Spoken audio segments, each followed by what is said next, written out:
Ancient Roman and Greek games have always interested me, and playing as a prized warrior slashing my way through enemy territory fills me up with so much testosterone to the point where I grow a third testicle. And when I heard about the hate Ryse Son of Rome received, I was baffled because I remember playing it when I got my first Xbox back in 2019 and loving it. But we all change, and since now my taste changed and my knowledge about games became wider, I went back to visit the game and see if it's really that bad.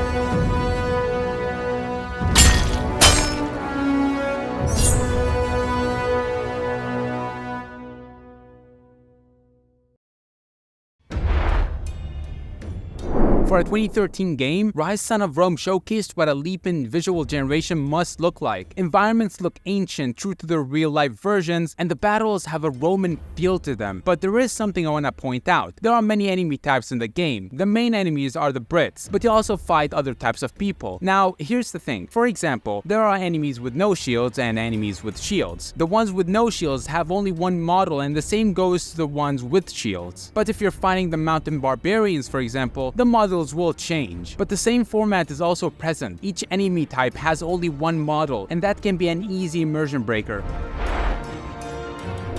Right off the bat, playing Ryse Son of Rome felt like a chore because of the optimization problem that was, for some reason, never fixed. The game's FPS will go to like 20 and it will stutter hard, even if you're running it on a powerful PC. But there is a fix for that. The reason the game has this problem is because the GPU drivers don't seem to recognize that the game is running. Use a third-party frame limiter and that's pretty much it. Most of the footage you'll see will be a bit choppy because I played the game over the span of 3 sessions, and for the first 2, I didn't know about the fix, and the third session was nearing the end of the game, and I don't capture much footage there to avoid spoilers or anything like that. Anyways, moving on, the combat is actually pretty deep. It might seem generic at first, but it matures quickly, and the highlight of the gameplay is the execution mechanic. This mechanic gives the game more identity and originality, and makes it unique while looking and feeling amazing.